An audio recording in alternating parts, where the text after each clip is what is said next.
വരാനിരിക്കുന്ന ദശാബ്ദ സെൻസസിന്റെ ഭാഗമായി ജാതി അടിസ്ഥാനമാക്കിയുള്ള കണക്കെടുപ്പുകൾ നടത്തുമെന്ന് സെൻട്രൽ മിനിസ്ട്രിയിലെ രാഷ്ട്രീയ കാര്യസമിതി കഴിഞ്ഞ ദിവസം തീരുമാനിച്ചതൊക്കെ വലിയ ചർച്ചകൾക്കും വാദപ്രതിവാദങ്ങൾക്കുമൊക്കെ വഴിവെച്ച കാര്യം നമ്മൾ ന്യൂസിലൂടെയും സോഷ്യൽ മീഡിയസിലൂടെയൊക്കെ കേട്ടറിഞ്ഞിട്ടുള്ളതാണ്. അതുകൊണ്ട് തന്നെ ഇന്നത്തെ വീഡിയോയിൽ ജാതി സെൻസസിനെ പറ്റിയും റിസർവേഷൻ സിസ്റ്റത്തെ പറ്റിയൊക്കെ വളരെ ഡീറ്റെയിൽഡ് ആയിട്ട് നമ്മൾ പരിശോധിക്കുന്നുണ്ട്. സംഭവത്തിന്റെ പിന്നാമ്പുറങ്ങളും അതിന്റെ ചരിത്രങ്ങളും അതിന്റെ ആഫ്റ്റർ ഇഫക്റ്റുകളും എല്ലാം വളരെ വിശദമായിട്ട് തന്നെ ഈ വീഡിയോയിലൂടെ വിശകലനം ചെയ്യാം. അപ്പോൾ നിങ്ങൾ ആദ്യമായിട്ടാണ് എൻ്റെ ചാനലിലേക്ക് വരുന്നതെന്നുണ്ടെങ്കിൽ ചാനൽ തീർച്ചയായിട്ടും ഒന്ന് സബ്സ്ക്രൈബ് ചെയ്യുക.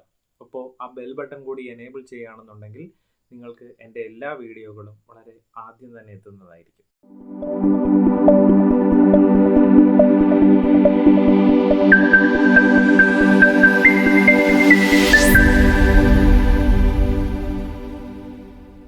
ചില വിഭാഗങ്ങൾക്ക് പ്രത്യേക സൗജന്യം നൽകുന്നതിനോ ദാരിദ്ര്യ നിർമ്മാർജ്ജനത്തിന് വേണ്ടിയോ രൂപീകരിക്കപ്പെട്ട ഒരു സംവിധാനമല്ല സംവരണം എന്നാണ് നാം ആദ്യമായിട്ട് മനസ്സിലാക്കാനുള്ളത്. ആ പഴയ ചാതുർവർണ്ണയ സമ്പ്രദായത്തിന്റെ സ്വഭാവം പിടികൂടിയ ജനത ചില വിഭാഗങ്ങളെ സമൂഹത്തിന്റെ മുഖ്യധാരയിൽ നിന്ന് ഒഴിവാക്കുന്നത് തടയുക എന്നൊരു പ്രധാന ലക്ഷ്യമാണ് ജാതി സംവരണത്തിനുള്ളത്. നൂറ്റാണ്ടുകളോളം രാജ്യത്തിന്റെ മുൻ മേഖലകളിൽ നിന്ന് ഒഴിവാക്കപ്പെട്ടിരുന്ന വിഭാഗക്കാർക്ക് വേണ്ടത്ര അധികാരാവകാശങ്ങളും സമ്പത്തും സാമൂഹിക അംഗീകാരങ്ങളും നേടണം. പക്ഷെ ഇതെല്ലാം പാരമ്പര്യമായി ലഭിച്ച ജനവിഭാഗത്തോട് മത്സരിച്ച് വിജയം നേടുക എന്നത് തീർത്തും ദുഷ്കരമായിട്ടുള്ളൊരു കാര്യമാണ്. ഈ മത്സരത്തിൽ പിന്തള്ളപ്പെട്ടു പോകാതിരിക്കാൻ ഭരണകൂടം അഥവാ നമ്മുടെ സമൂഹം നൽകുന്ന ഒരു കൈസഹായമായിട്ടാണ് സംവരണത്തിനെ നമുക്ക് കണക്കാക്കാനുള്ളത്. അപ്പോൾ ചരിത്രത്തിന്റെ ഒരു സുപ്രധാന ഘട്ടത്തിൽ ഇന്ത്യയുടെ ഭരണഘടന തയ്യാറാക്കുന്നതിനായി കമ്മിറ്റി രൂപീകരിച്ചപ്പോൾ അതിന്റെ ഡ്രാഫ്റ്റിംഗ് കമ്മിറ്റി ചെയർമാനായി ഡോക്ടർ അംബേദ്കർ നിയമിതനായി. ഇദ്ദേഹത്തിന്റെ കൂടി പരിശ്രമ ഫലമായിട്ടാണ് അടിച്ചമർത്തപ്പെട്ട ദളിതർക്കും പിന്നോക്ക ജാതിക്കാർക്കും ഒരു കൈത്താങ് എന്ന നിലയിൽ ഉന്നത വിദ്യാഭ്യാസത്തിനും സർക്കാർ മേഖലയിലെ ജോലിക്കുമായി സംവരണം ആദ്യമായിട്ട് ഏർപ്പെടുത്തുന്നത്. സമൂഹത്തിൽ സമത്വം അല്ലെങ്കിൽ ദളിത് പിന്നോക്കക്കാർക്ക് അഭിവൃദ്ധി ഉണ്ടാകുന്നത് വരെ ഈ ഒരു സംവരണം തുടരുമെന്ന് അന്ന് ധാരണയായിട്ടുണ്ടായിരുന്നു. കുറച്ച് പുറകിലേക്കൊന്ന് സഞ്ചരിച്ചാൽ ആയിരക്കണക്കിന് വർഷങ്ങൾക്ക് മുമ്പ് സമൂഹത്തിൽ നിലനിന്നിരുന്ന ഒരു വ്യവസ്ഥയാണ് ചാതുർവർണ്ണയ വ്യവസ്ഥ. ഈ ഒരു വ്യവസ്ഥ അനുസരിച്ച് ഓരോ ജാതിക്കും പ്രത്യേകതരം ജോലികൾ മാത്രമേ പാടുള്ളൂ എന്നൊരവസ്ഥ പണ്ടുണ്ടായിരുന്നു. ബ്രാഹ്മണ, ക്ഷത്രിയ, വൈശ്യവർണ്ണത്തിൽപ്പെട്ട ജാതിക്കാർ സമൂഹത്തിലെ മുഖ്യ ആൾക്കാരും ശൂദ്രവർഗത്തിൽപ്പെട്ട ജാതിക്കാർ മേൽപ്പറഞ്ഞ ജാതിക്കാരുടെ താഴെ വരുന്ന അവരുടെ സേവകരായിട്ട് വരുന്ന ഒരു സിസ്റ്റം. പഞ്ചമർ അല്ലെങ്കിൽ നിഷാദർ എന്നറിയപ്പെടുന്ന മറ്റൊരു കാറ്റഗറി, അഞ്ചാമത്തെ കാറ്റഗറി സമൂഹത്തിൽ നിന്ന് ബഹിഷ്കരിക്കപ്പെട്ടു എന്നാണ് ചരിത്ര രേഖകളിലൊക്കെ കാണാൻ സാധിക്കുന്നത്. ഇന്ന് നിലനിൽക്കുന്ന ഇന്ത്യയിലെ ജാതി സമ്പ്രദായം മുഗൾ വംശത്തിന്റെ തകർച്ചയെ തുടർന്ന് ബ്രിട്ടീഷ് കൊളോണിയൽ ഭരണം ഇന്ത്യയിൽ ശക്തമായ സമയത്തുണ്ടായ ഒരു പ്രതിഭാസമാണ് എന്നാണ് ചിന്തിക്കേണ്ടത്. മുഗൾ കാലഘട്ടത്തിന്റെ അന്ത്യത്തോടെ ഈ സമൂഹത്തിലെ ചില ജാതികളിലെ ശക്തരായിട്ടുള്ള വ്യക്തികൾ, രാജാക്കന്മാരും പുരോഹിതന്മാരും സന്യാസിമാരുമായിട്ട് അവർ സ്വയം അവരോധിക്കപ്പെടുന്ന ഒരു സിറ്റുവേഷൻ ഉണ്ടായി. അതുവരെ ജാതി ഇല്ലാതിരുന്ന ചില സമുദായങ്ങൾക്ക് പുതിയ ജാതിയായി മാറേണ്ടുന്ന ഒരു സിറ്റുവേഷനും വന്നു. ബ്രിട്ടീഷ് ഭരണം ഈ മാറ്റങ്ങൾക്കൊക്കെ കൂടുതൽ വിശാലത ഉണ്ടാക്കുന്നതിന് കാരണമായി എന്നാണ് പറയുന്നത്. 1860-നും 1920-നും ഇടയിൽ ബ്രിട്ടീഷുകാർ ഇന്ത്യക്കാരെ ജാതികളായി തരംതിരിച്ച് അംഗീകാരം നൽകിയിരുന്നു. ചില ഉയർന്ന ജാതിക്കാർക്ക് മാത്രം ഭരണപരവും ഉയർന്ന ഉദ്യോഗ നിയമനങ്ങളും ഉയർന്ന ജാതികളെന്ന് കരുതിയിരുന്ന ചില ആൾക്കാർക്ക് മാത്രമായിട്ട് നൽകിയിരുന്നു.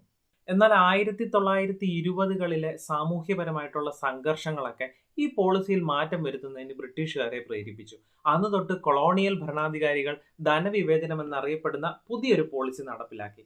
ഇപ്രകാരം താഴ്ന്ന ജാതികൾ എന്ന് കരുതപ്പെടുന്നവർക്ക് സർക്കാർ ജോലിയിൽ ഒരു നിശ്ചിത ശതമാനം സംവരണം ചെയ്തു എന്നും ചരിത്ര രേഖകൾ നോക്കിയാൽ കാണാൻ സാധിക്കും. ഇന്ത്യക്ക് സ്വാതന്ത്ര്യം ലഭിച്ച ശേഷം ദളിതുകളെ പട്ടികജാതി എന്നും ആദിവാസികളെ പട്ടികവർഗമെന്നും വേർതിരിച്ചു.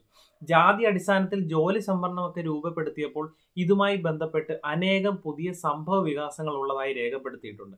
1950 മുതൽ താഴ്ത്തപ്പെട്ട ഒരു ജനതയെ സംരക്ഷിക്കാനും അവരുടെ സാമൂഹ്യ നില മെച്ചപ്പെടുത്തുവാനും നമ്മുടെ രാജ്യം അനേകം നിയമങ്ങൾ നിർമ്മിക്കുകയും നടപ്പിൽ വരുത്താൻ ശ്രമിക്കുകയും ചെയ്തതായിട്ട് കാണാം. താഴ്ത്തപ്പെട്ട ജനങ്ങൾക്കെതിരെയുള്ള വിവേചനം ഇന്ത്യൻ ഭരണഘടനയുടെ 15-ാം ആർട്ടിക്കിൾ അനുസരിച്ച് നിയമവിരുദ്ധമാണെന്ന് അറിയാം. അതിനാൽ തന്നെ ദളിതർക്കെതിരെയുള്ള ഇന്ത്യയിൽ ഉടനീളമുള്ള ആക്രമണം ഒരു പ്രത്യേക ശ്രദ്ധാകേന്ദ്രമായി മാറുന്നു, അല്ലെങ്കിൽ ഒരു പ്രത്യേക ശ്രദ്ധ ആകർഷിക്കുന്ന സംഭവങ്ങളായിട്ട് മാറുന്നത് അതുകൊണ്ടാണ്. ഇതുമായി ബന്ധപ്പെട്ട് ഉയർന്നു വരുന്ന ചോദ്യങ്ങളെയൊക്കെ അടിസ്ഥാനമാക്കിയിട്ടാണ് ഇന്നത്തെ വീഡിയോ മുന്നോട്ട് പോകുന്നത്. ഇന്ത്യയിൽ കാസ്റ്റ് ബേസ്ഡ് റിസർവേഷൻ സിസ്റ്റത്തിന്റെ ആവശ്യകത എന്താണ് എന്നാണ് എല്ലാവരും ഇപ്പോൾ ചിന്തിക്കുന്ന ഒരു പ്രധാനപ്പെട്ട കാര്യം. ചാതുർവർണ്ണ വ്യവസ്ഥയെപ്പറ്റി ഞാൻ ആദ്യമേ സൂചിപ്പിച്ചിരുന്നു. അതുപ്രകാരം ബ്രാഹ്മണർ, ക്ഷത്രിയർ, വൈശ്യർ, ശൂദ്രർ എന്നിങ്ങനെ 4 വർണ്ണങ്ങളായി സമൂഹം വിഭജിക്കപ്പെട്ടു.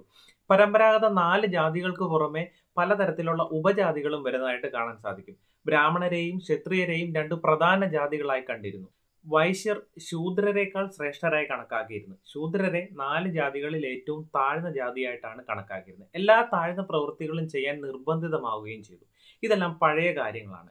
എന്നാൽ ഒരു വ്യക്തിയുടെ ജോലി എന്നതിലുപരി അയാൾ ഏത് വിഭാഗത്തിലാണ് ജനിച്ചത് എന്നത് അളവുകോലായപ്പോൾ മുതലാണ് ശരിക്കും കാസ്റ്റ് ബേസ്ഡ് ഡിസ്ക്രിമിനേഷൻ ആരംഭിക്കുന്നത് എന്ന് നമുക്ക് മനസ്സിലാക്കുവാനായിട്ട് സാധിക്കും. നമ്മൾ ഈ സിഖ് മതത്തിന്റെ കാര്യം തന്നെ ഒന്ന് എടുത്തു നോക്കാം. അതായത് മതപരമായിട്ടുള്ള ഒരു വേർതിരിവൊന്നും ഇല്ല എന്നാണ് അവർ പറയുന്നുണ്ടെങ്കിലും ബേസിക്കലി നോക്കുകയാണെങ്കിൽ അങ്ങനെ ഒരു സിസ്റ്റം അവിടെ ഉണ്ട് എന്ന് നമുക്ക് കാണാൻ സാധിക്കും. ഈ സിഖിൽ തന്നെ പ്രബലരായിട്ടുള്ള ഭൂ ഉടമകളായിട്ടുള്ള ചില ആൾക്കാർ ഇപ്പോഴും ദളിതരായിട്ടുള്ള ആൾക്കാരെ അവരിൽ നിന്ന് അകറ്റി നിർത്തുന്നതായിട്ട് കാണാൻ പറ്റും. അവരുടെ ഗുരുദ്വാരകളിൽ ഇത്തരം ദളിതർക്ക് പ്രവേശനം ഉണ്ടായിരുന്നില്ല, അനുവദിച്ചിട്ടില്ലായിരുന്നു എന്ന് കാണാനായിട്ട് സാധിക്കും.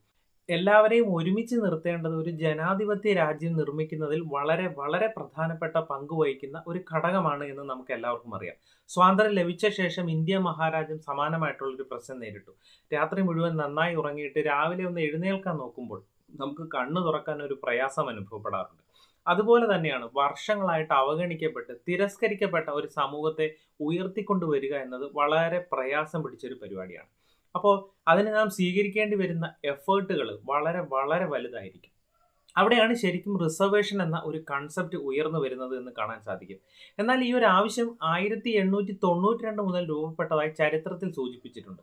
പക്ഷേ അതതിൻ്റെ വ്യാപ്തിയിലേക്ക് എത്തുന്നത് സ്വാതന്ത്ര്യം ലഭിച്ചതിന് ശേഷമാണ് എന്ന് മാത്രമാണ്.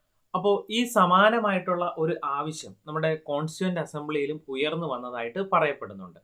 ഇനി കുറച്ച് പുതിയ സംഭവ വികാസങ്ങളിലേക്ക് കടന്നു കഴിഞ്ഞാൽ സുപ്രീം കോടതി വിധിയെ തുടർന്ന് 2022 ജൂൺ 6 ജാതി അടിസ്ഥാനമാക്കിയിട്ടുള്ള ഒരു സർവേ നടത്തുന്നതിനായിട്ടുള്ള ഒരു സർക്കാർ ഗസറ്റ് വിജ്ഞാപനം ബീഹാർ സർക്കാർ പുറപ്പെടുവിക്കുകയാണ്.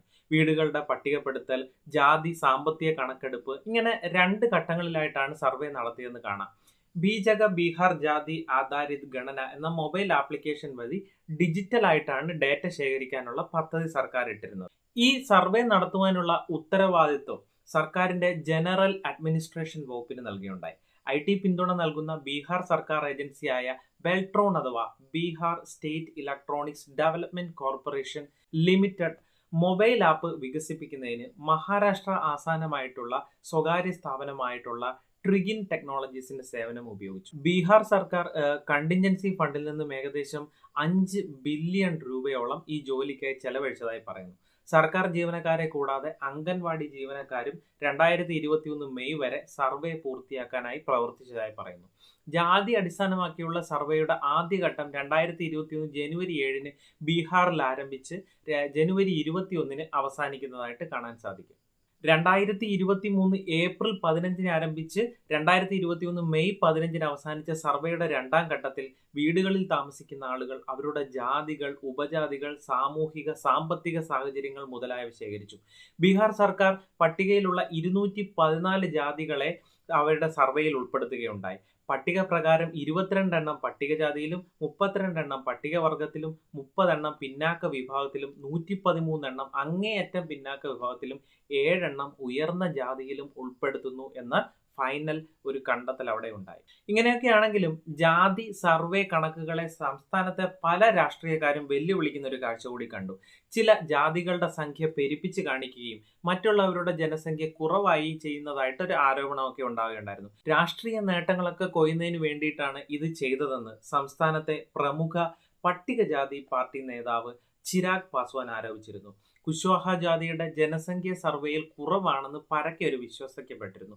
കുശ്വാഹ സമുദായത്തിലെ ഡാംഗികൾ പോലുള്ള ഉപജാതികളെ ഒരു പ്രത്യേക രീതിയിൽ പരിഗണിക്കുന്നതിന് അങ്ങനെയുള്ളൊരു കണക്കുകളായതിനാൽ ഈ കണക്കുകളൊന്നും വിശ്വസനീയമല്ല എന്നാണ് രാഷ്ട്രീയ ലോക് ജനതാദൾ പ്രസിഡന്റ് ഉപേന്ദ്ര കുശ്വാഹയും അവകാശപ്പെട്ടത്. അപ്പോൾ ഈ റിപ്പോർട്ടിന്റെ തുടർ നടപടി എന്നോണം 2023 നവംബർ 9 സർക്കാർ ജോലികളിലും വിദ്യാഭ്യാസ സ്ഥാപനങ്ങളിലും 10% EWS കോട്ട ഒഴികെയുള്ള 65% ജാതി കോട്ടയ്ക്കുള്ള ബിൽ ബീഹാർ അസംബ്ലി പാസാക്കി. പുതിയ സംവരണ കോട്ട ശതമാനത്തിൽ പട്ടികജാതിക്കാർക്ക് 20%, പട്ടികവർഗക്കാർക്ക് 2%, പിന്നോക്ക വിഭാഗക്കാർക്ക് 18%, അതീവ പിന്നോക്ക വിഭാഗത്തിന് 25%, ഉയർന്ന ജാതിക്കാരിൽ സാമ്പത്തികമായി പിന്നോക്കം നിൽക്കുന്ന വിഭാഗത്തിന് 10% എന്നിവ ഉൾപ്പെടുത്തുകയുണ്ടായി. OBC സ്ത്രീകൾക്ക് നിലവിലുള്ള 3% സംവരണം റദ്ദാക്കുകയും ചെയ്തു. ഗവർണർ രാജേന്ദ്ര അർലേക്കർ 2 ബില്ലുകൾ അംഗീകാരം നൽകിയതിനെ തുടർന്ന് ബീഹാർ സർക്കാർ ക്വാട്ട 75% ഉയർത്തുന്നതിനുള്ള ഗസറ്റ് വിജ്ഞാപനങ്ങളൊക്കെ പുറപ്പെടുവിച്ചു. 2024 ജൂൺ 20 സർക്കാർ ജോലികളിലും വിദ്യാഭ്യാസ സ്ഥാപനങ്ങളിലും 65% സംവരണ പരിധി പട്ന ഹൈക്കോടതി റദ്ദാക്കുകയും പിന്നീട് ചെയ്യുകയുണ്ടായി. 2023 ജാതി സർവേയുടെ റിസൾട്ട് നോക്കുമ്പോൾ OBC, EBC കാറ്റഗറികൾ ചേർന്ന് രാജ്യത്തിന്റെ മൊത്തം ജനസംഖ്യയുടെ 63% വരുന്നതായിട്ടുള്ള ഒരു കണ്ടെത്തലുകളൊക്കെ നടന്നു.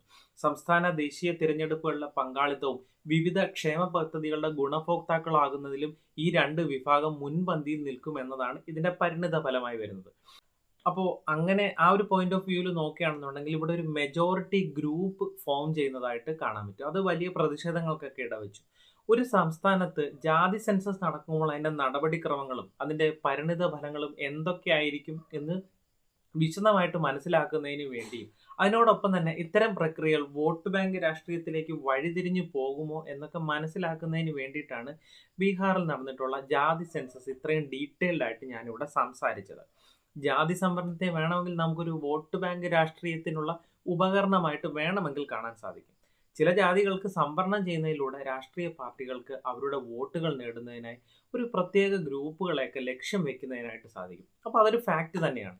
ഈ തന്ത്രം വോട്ടർമാരെ ജാതി അടിസ്ഥാനത്തിൽ വിഭജിക്കുന്നതിലേക്ക് നയിക്കുകയും നിലവിലുള്ള സാമൂഹ്യ ശ്രേണികളെ ശക്തിപ്പെടുത്തുകയും ചെയ്യുന്നത് ഒരു കോംപ്ലിക്കേഷൻ ഇതിനകത്ത് നിലനിൽക്കുന്നുണ്ട് എന്നുകൂടി നമുക്ക് കാണാം. പ്രൈവറ്റ് ജോബ് മേഖലയിൽ കാര്യമായിട്ടുള്ള പ്രത്യാഘാതങ്ങൾ ഉണ്ടാക്കുമെന്നുള്ള ശക്തമായിട്ടുള്ള ഒരു ആരോപണവും ഇതിന്റെ പിന്നിലുണ്ട് എന്ന് കാണാം. ചുരുക്കി പറയുമ്പോൾ ജാതി സെൻസസിന്റെ ആവശ്യകത അല്ലെങ്കിൽ അതിന്റെ പ്രാധാന്യം എന്നതിനോടൊപ്പം തന്നെ അത് ഉയർത്തുന്ന ആശങ്കകളും വളരെ കൂടുതലാണ് എന്ന് കൂടി മനസ്സിലാക്കാൻ സാധിക്കും. നയരൂപീകരണം, അസമത്വങ്ങളൊക്കെ പരിഹരിക്കല്, പല ജാതികൾ തമ്മിലുള്ള പരസ്പര ബന്ധങ്ങൾ ശക്തമാക്കല്, തൊഴിലിടങ്ങളിലുള്ള ശക്തമായ മാറ്റം കൊണ്ടുവരല്, പിന്നോക്ക വിഭാഗക്കാരുടെ പുരോഗതിക്ക് വേണ്ടിയിട്ടുള്ള വ്യവസ്ഥകൾ ഉണ്ടാക്കുന്ന ആർട്ടിക്കിളായിട്ടുള്ള 15/4, സാമൂഹ്യവും വിദ്യാഭ്യാസപരവുമായി പിന്നോക്കം നിൽക്കുന്ന വിഭാഗങ്ങളുടെ അവസ്ഥ അന്വേഷിക്കാൻ കമ്മീഷനെ നിയന്ത്രിക്കുന്ന ആർട്ടിക്കിൾ 340, ഇവരുടെ എല്ലാം മികച്ച പൂർത്തീകരണവും ഇതെല്ലാം ജാതി സെൻസസിന്റെ പ്ലസ് പോയിന്റ് ആണ് എന്നുണ്ടെങ്കിൽ ജാതി വിഭജനം പ്രോത്സാഹിപ്പിക്കുക, വ്യക്തികളുടെ സ്വകാര്യതയുടെ ലംഘനം, വോട്ട് ബാങ്ക് രാഷ്ട്രീയത്തെ പ്രോത്സാഹിപ്പിക്കുക, സുരക്ഷിതമായ ഡേറ്റ ശേഖരണത്തിലും ഉപയോഗത്തിലും ഉണ്ടായേക്കാവുന്ന സങ്കീർണതകൾ, ഈ കാര്യങ്ങളെല്ലാം ഇതിന്റെ പോരായ്മകളായിട്ട് കൂടി ചൂണ്ടിക്കാണിക്കേണ്ടതുണ്ട് എന്ന് മനസ്സിലാക്കുക. അപ്പോൾ നമ്മുടെ രാജ്യത്ത് ജാതി സെൻസസ് നടപ്പിലാക്കേണ്ടതുണ്ടോ എന്നതുമായി ബന്ധപ്പെട്ട ഒരു ഏകദേശ ധാരണ മനസ്സിലുണ്ടാക്കാൻ ഈ ഒരു വീഡിയോ സഹായിച്ചു എന്ന് കരുതുന്നു. രാജ്യത്തെ ഒരു സംസ്ഥാനത്ത് നടന്ന ഒരു കാസ്റ്റ് സെൻസസ് ജസ്റ്റ് ഒരു ഉദാഹരണത്തിന് വേണ്ടി വിശദീകരിച്ചു എന്ന് മാത്രം. സോ രാജ്യത്തുടനീളം ഈ ഒരു പ്രക്രിയ നടപ്പിലാക്കേണ്ടി വന്നു കഴിഞ്ഞാൽ അതിന്റെ സാഹചര്യം മാറിയേക്കും എന്നുകൂടി ഇതിൻ്റെ കൂടെ സൂചിപ്പിക്കുകയാണ്. അപ്പോൾ ഇതുമായിട്ട് ബന്ധപ്പെട്ട നിങ്ങളുടെ അഭിപ്രായങ്ങളും നിർദ്ദേശങ്ങളും ഇതിനോടുകൂടി ചേർക്കണമെന്നും അല്ലെങ്കിൽ പുതുതായിട്ട് എന്തെങ്കിലും ആഡ് ചെയ്യാനുണ്ടെങ്കിലോ എന്തെങ്കിലും അഭിപ്രായ വ്യത്യാസങ്ങൾ ഉണ്ടെങ്കിലോ എല്ലാം കമൻറ്റ് സെക്ഷനിൽ അതെല്ലാം ഞാൻ പ്രതീക്ഷിക്കുന്നുണ്ട്. അപ്പോൾ ഇതുപോലെ ഫലപ്രദമായിട്ടുള്ള മറ്റൊരു വീഡിയോയുമായി മറ്റൊരു ദിവസം വീണ്ടും കാണും വരെ it's me Liju signing off.